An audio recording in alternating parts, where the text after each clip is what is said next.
Sejam bem-vindos, vamos iniciar um episódio hoje falando sobre recomposição corporal, é isso, Regiane? Exatamente. De que forma a gente pode melhorar, se acontece, se não acontece, bora entrar nesse mundo aí. Então vem com a gente.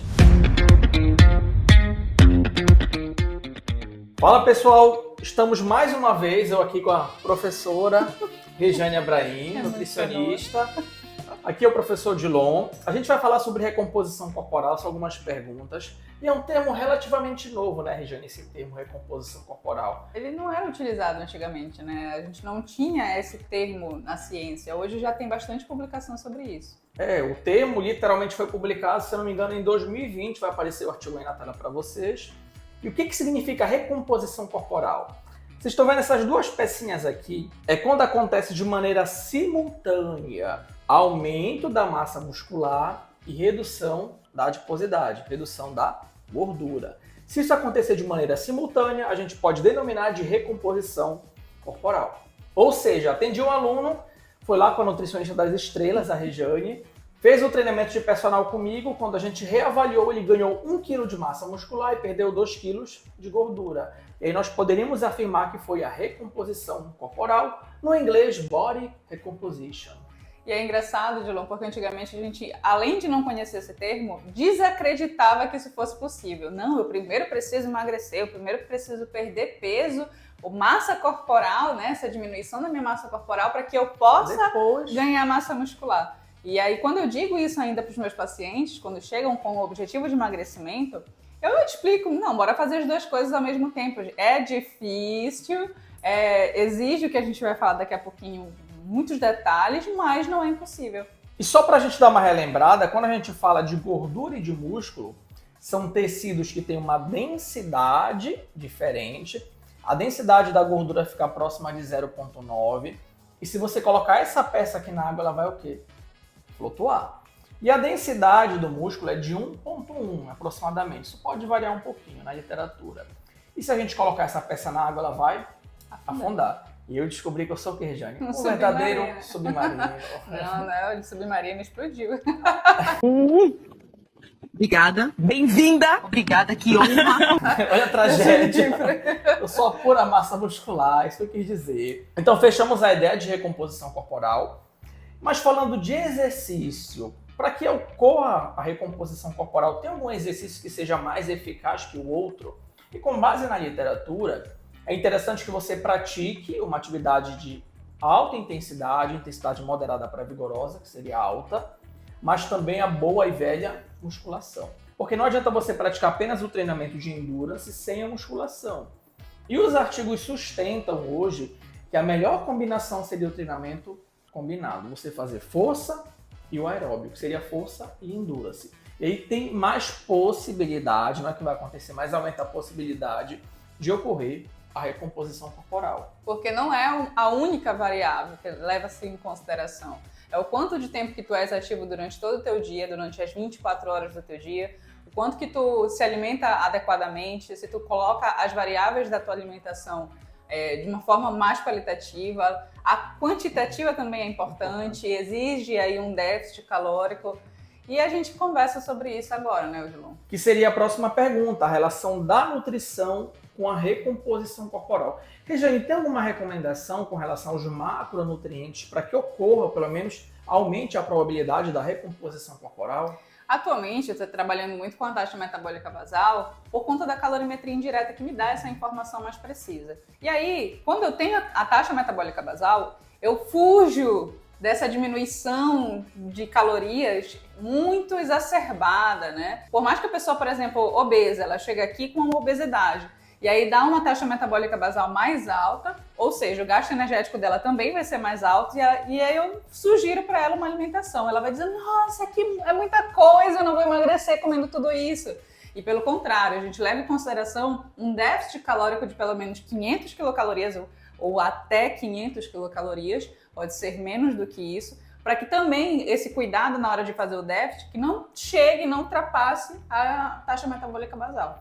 Esse déficit, Regiane, é diário, é isso, né? Então se a pessoa gasta 2.500, qual seria a recomendação? Ela está gastando 2.500 quilocalorias por dia. Mas imagina que a taxa metabólica basal dela seja 1.500. Então eu não vou baixar 1.000 para chegar em 1.500, eu vou baixar 500 para ela ficar com 2.000 e ela consegue ter um ganhinho aí de 500 quilocalorias, que é justamente pensando na massa muscular que ela precisa ganhar. E aí a caloria não é o único fator. Eu tenho que levar em consideração os macronutrientes, a qualidade desses macronutrientes. A primeira, uma dica para os nutricionistas aí também que gostam, né, de trabalhar com essa área, mas a primeira variável que eu modifico na alimentação da pessoa, que eu sugiro que ela modifique, é a ingesta da proteína. Mas Regiane, nutrição esportiva é isso, todo mundo quer comer proteína. Tá, mas qual é a qualidade, qual é a quantidade? Ela não chega nem no mínimo. Às vezes a pessoa que tá lindo, maravilhoso, achando que tá abafando, comendo só folha, não consegue emagrecer e eu vou ver que ela não tem a ingesta adequada mínima de proteína. E qual seria essa quantidade mínima? Eu gosto de trabalhar entre 1,6 a 2,2 gramas de proteína por quilograma de peso por dia. Ou seja, se a pessoa pesa 100 quilos, ela tem que ingerir em média 200 gramas de proteína por dia, só que isso é fracionado ao longo das refeições. Regiane... Não é o cara comer só numa refeição também. Exatamente. Quantas refeições eu preciso fazer? Isso vai depender do teu dia a dia. Eu não vou estabelecer, eu não vou impor quantas refeições tu fazes. Eu coloco para ti, se tu fazes normalmente 4 refeições, eu distribuo nessas 4 refeições esses 200 gramas de proteína aí. Excelente. E ficou uma dúvida também, Regiane, que eu fiquei pensando, quando tu falastes ali do gasto, né, do déficit, com relação ao GET, que é o gasto energético total, não a taxa metabólica basal, só para ficar claro. Que são diferentes, né? A taxa metabólica basal, o mínimo de energia que tu precisas para manter o teu corpo ativo, funcionante, e o gasto energético total leva em consideração o efeito térmico dos alimentos e mais o fator atividade. Perfeito. Agora, com relação aos outros macronutrientes aí, gente, tem alguma recomendação específica pensando em recomposição corporal? Se aumenta carboidrato, se reduz gordura? Isso eu gosto muito de conversar com o paciente. Existem pacientes que lidam muito bem com estratégias de dietas com menos carboidrato ou com jejum. São estratégias interessantes para a gente atingir um déficit calórico, mas depende do paciente. Se eu tenho um paciente que tem um volume muito alto de treinamento, não faz sentido eu tirar o carboidrato com muita... Ele vai perder rendimento. Exatamente, eu tenho que pensar no rendimento dele, porque eu estou pensando no volume de treinamento, que ele já me relatou que é bastante. Um atleta de triatlo. Não faz sentido, vai de encontro com a performance, então eu preciso pensar nisso. A gordura, seria interessante uma gordura que ela vai te dar saciedade, pensando também no ômega 3, que já tem vários benefícios aí o ômega 3, mas eu tenho que levar em consideração a saciedade que essa gordura vai trazer para aquela alimentação. Pode baixar também o índice glicêmico, na verdade, a carga glicêmica daquela refeição. Isso também ajuda na alimentação e no emagrecimento. Ok, para a gente fechar com chave de ouro, né, Regiane, são as aplicações práticas com relação à recomposição corporal. Então, bora relembrar. O termo recomposição corporal é aumentar massa muscular e reduzir gordura de maneira simultânea. É um termo relativamente novo. E para que isso ocorra, é importante que você faça o exercício, atividades com intensidade. Preferencialmente, isso aqui não é uma regra fixa, mas preferencialmente musculação com treinamento de endurance. Ou musculação com o famoso HIIT. Também você pode mesclar essas atividades que não deixa de ser um treinamento de endurance, tá ok? E com relação à nutrição, Regiane? Pensar principalmente na tua ingesta total de calorias. Se tem um déficit calórico, ele precisa existir para o emagrecimento, mas o cuidado também com a ingesta dos macronutrientes. E eu diria aqui, cuidado com a ingesta da proteína fracionada durante todo o teu dia. E um fator que a gente não comentou, mas que você deve levar em consideração, pensando em recomposição corporal, é o sono. Pessoas que têm déficit de sono vão ter uma grande tendência a ter um impacto negativo no metabolismo, a pessoa vai ser hiperfágica, até porque pode criar uma resistência à leptina, que é o hormônio que regula a saciedade, isso gera uma disfunção. Então, cuide do seu sono também. E até a escolha dos alimentos, né? Já tem alguns indícios aí, alguns estudos nos indiciando de que há a possibilidade de uma escolha de alimentar mais adocicada, mais calórica. Mais gordurosa, né? Aquela comida mais gordurosa, com mais açúcar. Exatamente, quando a gente não dorme direito.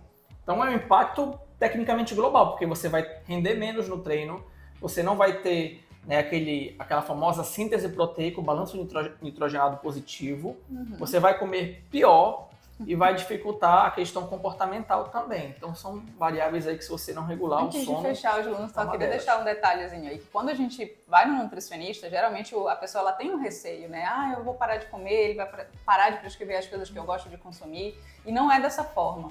É o mais próximo possível da tua rotina em relação à sua alimentação e pensar também que a alimentação ela é contextualizada, né? Ela não é só para nos fazer emagrecer, não é só para ter performance, não é só para recomposição corporal. Ela é algo social, sociável também. Então, o teu gosto ele deve ser levado em consideração para que tudo dê certo.